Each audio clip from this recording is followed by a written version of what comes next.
Hello everyone. ఈరోజు నేను ఆకుకూరతోటి పులుసు కూర చేస్తున్నాను. బేసిక్గా మనకి బచ్చల కూర అంటే మోస్ట్లీ పప్పులో వేస్తాం. అలాగే కొంతమంది పులుసు కూర కూడా చేస్తారు. ఇప్పటి వరకు బచ్చల కూరతోటి పులుసు కూర ట్రై చేయని వాళ్ళు ఖచ్చితంగా ట్రై చేయండి. అండ్ నేను ఎలా చేసానో చూసేయండి. ఫస్ట్ కడాయిలోకి కొంచెం ఆయిల్ తీసుకొని ఎండుమిర్చి జీలకర్ర వేసుకొని అవి వేగిన తర్వాత ఒక మీడియం సైజు ఆనియన్ వేసుకోవాలి. ఆనియన్ కూడా మగ్గిన తర్వాత ఒక పచ్చిమిర్చి అలాగే 2 మీడియం సైజ్ టొమాటోస్ వేసుకోవాలి. అవి మగ్గడానికి కొంచెం ఉప్పు పసుపు వేసి మూత పెట్టుకొని మగ్గించుకోవాలి. టొమాటో కొంచెం మగ్గిన తర్వాత ఆల్రెడీ క్లీన్ చేసి కట్ చేసుకొని పక్కన పెట్టుకున్న బచ్చల కూర వేసి మూత పెట్టుకొని మగ్గించుకోవాలి.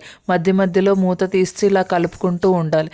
కూర ఇలా మగ్గిపోయిన తర్వాత వెల్లుల్లి వేసుకోవాలి. అలాగే కొంచెం ఇంగువ కూడా వేసుకోవాలి. ఇంగువ ఫ్లేవర్ చాలా బాగుంటుంది ఈ పులుసులోకి. అలాగే సరిపడా ఉప్పు కారం వేసుకొని ఇంకొక 5 నిమిషాలు మగ్గించుకుంటే మనకి బచ్చల కూర పులుసు అయితే రెడీ అవుతుందండి. టేస్ట్ చాలా బాగుంటుంది. ఇప్పటి వరకు ఈ బచ్చల కూర పులుసుని ట్రై చేయకపోతే ఖచ్చితంగా ట్రై చేయండి. మార్కెట్లో కొన్నది కాకుండా ఇంట్లోది అయితే టేస్ట్ ఇంకా బాగుంటుంది.